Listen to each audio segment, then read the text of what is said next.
الحمد للہ وحدہ والصلاة والسلام علی من لا نبی بعدہ اما بعد فاعوذ باللہ من الشیطان الرجیم بسم اللہ الرحمن الرحیم خذوہ فغلوہ ثم الجحیم صلوہ ثم فی سلسلۃ ذرعها 70 ذراعا فاسلکوہ، پکڑو اسے اور جکڑ ڈالو اسے، پھر اسے بھڑکتی آگ میں جھونکو، پھر اسے 70 ہاتھ ماب کی زنجیر میں کس دو۔ آج ہماری سورہ الحاقہ کی آیہ مبارکہ نمبر 32 تک کی تلاوت و ترجمہ کا شرف نصیب ہوا۔ سامعین، گفتگو ہماری چل رہی تھی کہ رب ذوالجلال نے وہ شخص جس کا نامہ اعمال اس کے بائیں ہاتھ میں تھما دیا گیا، اس کی رسوائی اور بدبختی کا عالم یہ کہ اللہ نے ارشاد فرمایا کہ اس کا مال بھی اسے نہ بچا سکا، نہ کام آیا، اور ساری اس کی دلیلیں اللہ کے حضور تمام ختم ہو گئیں، اور اس کی ایک دلیل بھی اللہ کے حضور کارآمد ثابت نہ ہوئی۔ اس کے بعد اللہ تعالیٰ آگے اس کی رسوائی کا مزید ذکر فرما رہا ہے اور فرمایا خذوہ، اسے پکڑ لیا جائے۔ ملائکہ کو اللہ تعالیٰ حکم فرما رہا ہے کہ اب یہ شخص ایسا ہے کہ اس کو رسوا کیا جائے، اسے جہنم میں ڈالا جائے، اسے پکڑ لو، فغلوہ، اور اسے زنجیروں میں جکڑ لو۔ اب آپ اندازہ کیجئے کہ اس موقع پر دنیا میں اگر کسی کو بیڑیاں ڈال دی جائیں، زنجیریں ڈال دی جائیں، اسے گرفتار کر لیا جائے، پکڑ لیا جائے، اسے امید ہوتی ہے کوئی رشتہ دار، کوئی عزیز، کوئی دوست آ کر اس کی یہ بیڑیاں کھلوا دے گا، اسے آزاد کروا لے گا، اسے یہاں اس مصیبت اور تکلیف سے رہا کروا لے گا۔ لیکن آپ اندازہ کیجئے جب یوم حشر ہوگا، بزم محشر قائم ہوگی اور بیڑیاں ڈلوانے والا اللہ ہوگا، تو کون ہوگا جو ان بیڑیوں کو کھول سکے؟ اللہ کے حکم کے بغیر۔ یہ سوچنے والی بات ہے۔ آج دنیا کی بیڑیوں سے تو لوگ ڈرتے ہیں، دنیا کی سزاؤں سے ڈرتے ہیں جو بڑی چھوٹی سزائیں ہیں، بڑی عارضی سزائیں ہیں، جو تعلق سے بھی ختم ہو جاتی ہیں، روپے پیسے سے بھی ختم ہو جاتی ہیں۔ لیکن وہ بیڑیاں اور وہ ہتھ کڑیاں جو میرا مالک لگائے گا کسی آدمی کو، پھر اس کو چھڑوانے والا کوئی نہیں ہوگا کائنات کے اندر۔ وہ ایسا بادشاہ ہے، وہ ایسا حکمران ہے، وہ ایسا قادر مطلق ہے، وہ ایسا مالک کل ہے، وہ ایسا سب سے بڑا قاضی ہے۔ اس سے بڑا قاضی کائنات میں کوئی نہیں ہے، اس سے بڑا مالک کائنات میں کوئی نہیں ہے، اس سے بڑا بادشاہ کائنات میں کوئی نہیں ہے کہ اس کے آگے کوئی ایک پر بھی مار سکے۔ اور خاص طور پہ جن لمحوں کا یہاں ذکر ہو رہا ہے، اللہ کے نبی صلی اللہ علیہ وآلہ وسلم ارشاد فرمایا کرتے تھے اور اللہ کی پناہ بھی مانگا کرتے تھے کہ اے میرے مالک، اس گھڑی سے ہم سب کو محفوظ رکھنا جس وقت تیرا میزان لگا ہوگا۔ سرکار فرماتے تھے بڑے بڑے انبیاء اور رسول جو ہیں وہ بھی اللہ کے دربار میں کانپ رہے ہوں گے کہ پتہ نہیں اب کیا ہوگا۔ اس قدر اس کی ذات جلال میں ہوگی، اس قدر اس کی ذات پاک کا میزان سخت ہوگا۔ ظاہر ہے اللہ کے نبی اور رسول بڑی شان والے ہیں، ہمارے لیے ان کا بڑا مقام اور عزت ہے، لیکن اللہ کے تو بندے ہیں، اللہ کے تو بندے ہیں۔ جہاں جہاں بھی ذکر آتا ہے آپ کے اور میرے نبی اور رسول کا، کیا آتا ہے؟ عبدہ و رسولہ۔ پہلے عبد آتا ہے، پھر رسول آتا ہے کہ وہ اللہ کا بندہ بھی ہے اور اللہ کا رسول بھی ہے۔ عبدیت تو سب کے ہاں ہے، آدم علیہ السلام سے لے کر جناب سیدی رسول اللہ صلی اللہ علیہ وآلہ وسلم تک۔ بندے تو سارے اسی کے ہیں، اللہ تو ایک ہی ہے، وحدہ لا شریک، اس جیسا تو کوئی نہیں کائنات کے اندر۔ تو فرمایا نبی اور رسول جو ہیں وہ بھی تھر تھراہٹ اور کپاہٹ میں ہوں گے کہ اللہ کا جلال عروج پہ ہے، اللہ کا جلال عروج پہ ہے۔ یہ اس منظر نامے کی تصویر کشی قرآن کر رہا ہے۔ فرمایا اسے پکڑو، اس مجرم کو بیڑیاں ڈال دو، ثم الجحیم صلوہ، اور پھر اسے بھڑکتی آگ میں جھونک ڈالو۔ استغفر اللہ اللہ اکبر۔ بے بسی کا عالم دیکھیے، ایسی سزا تو کسی کو دنیا میں کبھی نہیں ملی ہوگی کہ ہاتھ بھی باندھ دیے جائیں، بیڑیاں بھی ڈال دی جائیں، پاؤں بھی باندھ ڈالے جائیں، اور اس کے بعد دہتی اور بھڑکتی آگ میں ڈال دیا جائے۔ ایسی تو سزا دنیا میں کوئی بھی ایک ایسی عدالت نہیں ہے جو کسی ملزم کو سناتی ہو۔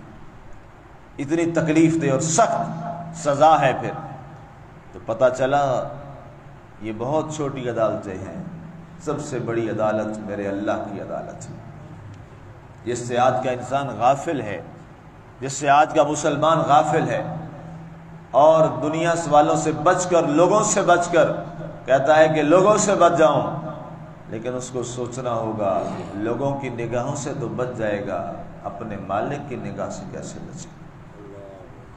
مالک کی نگاہ سے تو کوئی نہیں بچ سکتا۔ جہاں کوئی آپ کو نہیں دیکھ رہا وہاں بھی وہ مالک دیکھ رہا ہے۔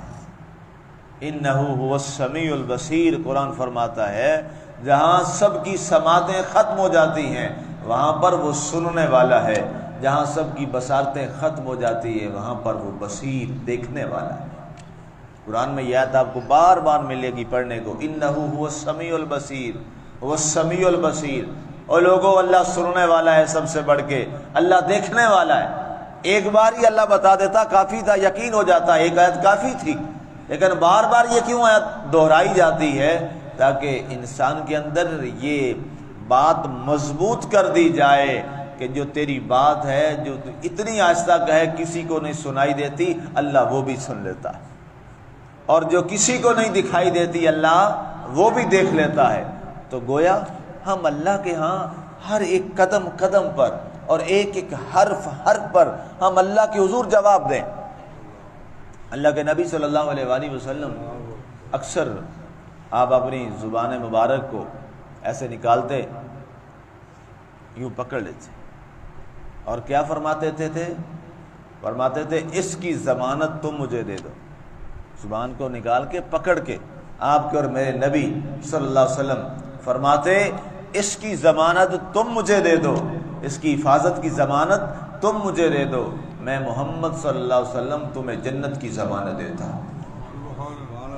کتنی بڑی حدیث پاک ہے، کتنی بڑی ارشاد پاک ہے میرے آقا کی، کتنی بڑی بات پاک ہے کہ تم اس کی ضمانت دے دو، میں محمد صلی اللہ علیہ وآلہ وسلم تمہیں جنت کی ضمانت دیتا ہوں۔ گویا اس کی بنیاد پر لوگوں کے لیے جہنم کے راستے تیار ہوتے ہیں۔ اور فرمایا، جب آپ نے یہ بات ارشاد فرمائی نا، آپ نے فرمایا کہ میں دیکھ رہا ہوں کہ بہت زیادہ تعداد جہنم میں زبان کی وجہ سے ہے۔ کیا کرتے ہیں؟ غیبت کرتے ہیں، چغلی کرتے ہیں، بدخوئی کرتے ہیں، جھوٹ بولتے ہیں۔ اس زبان کی وجہ سے لوگ جہنم میں جا رہے ہیں۔ تو روایات میں آتا ہے کہ یہ حدیث پاک سننے کے بعد حضرت سیدنا ابو بکر صدیق رضی اللہ تعالی عنہ نے اپنی زبان پر پتھر رکھ لیا تھا۔ لوگوں نے پوچھا اتنی تکلیف جناب سید ابو بکر، یہ کیا ہے؟ کہا کہ پتھر اس لیے رکھا ہے کہ یہ پھر اب اپنی مرضی سے اب نہیں چلے گی، پتھر ہے، رکی رہے گی، بولنا بھی چاہے گی تو پتھر ہوگا، چپ بھی رہے گی۔ کیا تقویٰ ہے ان لوگوں کا۔ سیدنا صدیق اکبر رضی اللہ تعالی عنہ جیسا عظیم انسان، جس کی جنت کی بشارت دنیا میں آپ کے میرے نبی نے انہیں عطا فرما دی تھی،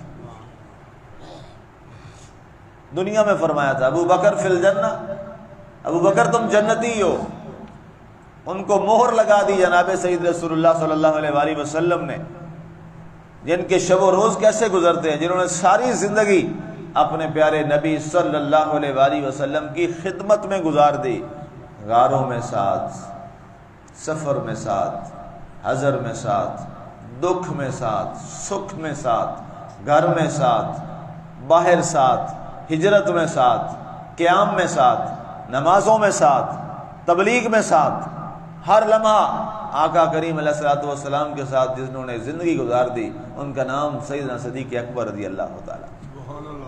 اتنا بڑا مقام، اور حتیٰ کہ اتنا پیارا ساتھ ہے کہ آج مزار میں بھی اپنے ساتھ لٹا رکھا۔ وہ ساتھ وصال کے بعد بھی جدا نہیں ہوا۔ لوگ کہتے ہیں کہ جی زندگی تک ہے، اس کے بعد تو ظاہر جدا ہو جائیں گے، لیکن اللہ کے نبی صلی اللہ علیہ وسلم نے کیا ان کے ساتھ وفائیں کی، اور ان کی خواہش تھی، اللہ نے وہ پوری فرمائی کہ جیسے ساری زندگی اپنے نبی کے ساتھ غلامی میں رہا ہوں تو وصال کے بعد بھی اپنے حبیب کے ساتھ ہی رہوں۔ اللہ نے مزار بھی اپنے حبیب پاک کے دربار میں عطا فرما دیا۔ اس سے بڑا اور کیا ساتھ ہے؟ اور وہ شخص کیا کر رہا ہے؟ اپنی زبان پہ پتھر رکھ رہا ہے۔ اور آج ہماری زبانیں کتنی چلتی ہیں، سب کے سامنے ہے، وضاحت کی ضرورت ہی نہیں۔ فرمایا ثم الجحیم صلو، اسے بھڑکتی ہوئی آگ میں ڈال دو، اسے بھڑکتی ہوئی آگ میں جھونک ڈالو۔ ثم فی سلسلۃ ذرعها 70 ذراعا فاسلکوا، پھر فرمایا جائے گا اسے 70 ہاتھ ماپ کی زنجیر میں کس دو۔ 70 ہاتھ لمبی زنجیریں لائی جائیں گی، اور 70 ہاتھ لمبی زنجیروں میں اسے جکڑ دیا جائے گا ہر طرف، اور زنجیروں میں جکڑنے کے بعد اسے کہاں ڈال دیا گیا ہے؟ بھڑکتی ہوئی آگ میں۔ استغفر اللہ لا یاسر اللہ، الامان الحفیظ، اللہ حفاظت فرمائے آگ میں، اور 70 ہاتھ لمبی زنجیروں میں جکڑ کر، جہاں سے آزاد ہونے کی بھی کوئی امید نہیں ہے۔ اس سے پہلے کہ وہ لمحہ آئے اور یہ قہرناک اور غضبناک یہ لمحہ آئے، ہمیں جیتے جی اپنے لیے توشہ آخرت ضرور تیار کر لینا چاہیے۔ جہاں ہم دنیا کی اتنی فکر کرتے ہیں، وہاں ہمیں آخرت کی فکر بھی کرنا چاہیے کہ کل جب دنیا سے رخصت ہوں گے، ہم یہ تو سوچتے ہیں دنیا میں کتنا بینک بیلنس چھوڑ کے جائیں گے، ہمیں یہ بھی سوچنا ہے آخرت کے لیے ہمارا بینک بیلنس کتنا ہے۔ اصل تو آپ کے وہی کام آئے گا، وہ تو جو بچا وہ تو آپ کی اولاد کھائے گی، اور ہو سکتا ہے وہ بھی عذاب کا ذریعہ بن جائے۔ اولاد ناجائز چیزوں میں وہ استعمال کر گئی تو وہی آپ کی کمائی ہوئی دولت اور جمع کی دولت الٹا آپ کے لیے وصال کے بعد بھی عذاب بن گئی۔ اگر اولاد بری نکل آئی، اولاد نے وہ پیسہ ناجائز جگہ لگا دیا، غلط جگہ لگا دیا، تو بجائے ثواب کے الٹا عذاب ہو جائے گا، اور آپ کے ساتھ تو کچھ بھی نہیں جائے گا، خالی ہاتھ جائیں گے۔ ہمارے ساتھ اگر جائے گا تو ہمارا نامہ اعمال ہمارے ساتھ جائے گا۔ کفن میں جیبیں تو نہیں ہوتی، نہ آپ نے کبھی دیکھی نہ میں نے کبھی دیکھی۔ کفن کی تو جیبیں نہیں ہوتی، وہ جیبوں سے پاک اور صاف ہوتا ہے، ہاتھ میں بھی کچھ نہیں ہوتا۔ جاتے ہوئے صرف ایک ہی ہمارے ساتھ جائے گا۔ جب قبر تک جائیں گے تو سارے رشتہ دار بھی ہوں گے، دوست احباب بھی ہوں گے، جاننے والے بھی ہوں گے، محبین بھی ہوں گے۔ کوئی جنازے تک چلے گا، کوئی قبرستان میں قبر تک چلے گا، اور قبر میں اتارنے کے بعد تو ساتھ کوئی بھی نہیں جائے گا۔ وہ محمد بوٹا صاحب گجراتی رحمۃ اللہ علیہ فرمایا کرتے ہوتے تھے نا جی، بڑا خوبصورت آپ کی وہ بات کہ جیڑے کہندے سی مراں گے نال تیرے، اجونا بھی بازیاں ہاریاں نے، جیڑے ترسدے سی دید نو دنے راتی، اجونا بھی باریاں ماریاں نے۔ جدو باغ وچ خزانے وال کھولے، پنچھی اڑ گئے مار اڑاریاں نے، محمد بوٹیا جھوٹا ہی جگ سارا، کملی والے دیاں سچیاں یاریاں۔ سبحان اللہ، ساری چیزیں جھوٹی، سب ختم یہیں رہ جاتی ہیں قبر کے باہر تک۔ قبر میں جس نے آنا ہے وہ کس نے آنا ہے؟ جناب سیدنا محمد رسول اللہ صلی اللہ علیہ وآلہ وسلم کی ذات پاک نے۔ اور تیسرا سوال یہی ہوگا من ربوں کا ما دینوں کا کے بعد ما کنت تقول فی حق ھذا الرجل، سامنے سرکار کھڑے ہوں گے، پوچھا جائے گا بتا ان کے بارے میں دنیا میں کیا کہا کرتا تھا، کتنی وفائیں کی ان کے ساتھ، تو اگر وفا ہوگی ان کے ساتھ تو وہ فرما دیں گے فرشتوں کیا پوچھتے ہو، یہ تو میری ہر بات پہ عمل کرنے والا میرا امتی، اس کو معاف کر دو۔ اور اگر سرکار نے وہاں انکار کر دیا تو پھر کدھر جائیں گے؟ مرزا غالب صاحب کہا کرتے ہوتے تھے کہ تنگ آ کر تو کہتے ہیں مر جائیں گے، مطلب تنگ ہوتا ہے نا دنیا کے حالات سے، کہتا جی موت ہی آ جائے، تنگ آ کر تو کہتے ہیں مر جائیں گے، مر کے بھی چین نہ پایا تو کدھر جائیں گے؟ اس کے بعد تو کوئی اور جگہ ہی نہیں۔ اس لیے مسلمانوں، آج کا یہ قرآن کی یہ آیات ہمیں بول کے یہ پیغام دے رہی ہیں، دنیا دارالعمل ہے، آخرت دارالجزا ہے، وہاں دارالجزا میں جانے سے پہلے دنیا میں اللہ اور اللہ کے رسول کے احکامات کی اتباع کر لیجئے، اور قرآن نے جو ہمیں زندگی گزارنے کا طریقہ عطا کیا ہے، اور یہ جو ایک خوبصورت ایک نسخہ کیمیا ہے جس کی ایک ایک آیت ہمارے لیے مشعل راہ ہے اور نور اور ہدایت ہے، اللہ تعالی ہمیں اس پر عمل کی توفیق عطا فرمائے اور قرآن سیکھنے سمجھنے کی توفیق نصیب فرمائے، آمین۔ وما علینا الا البلاغ المبین۔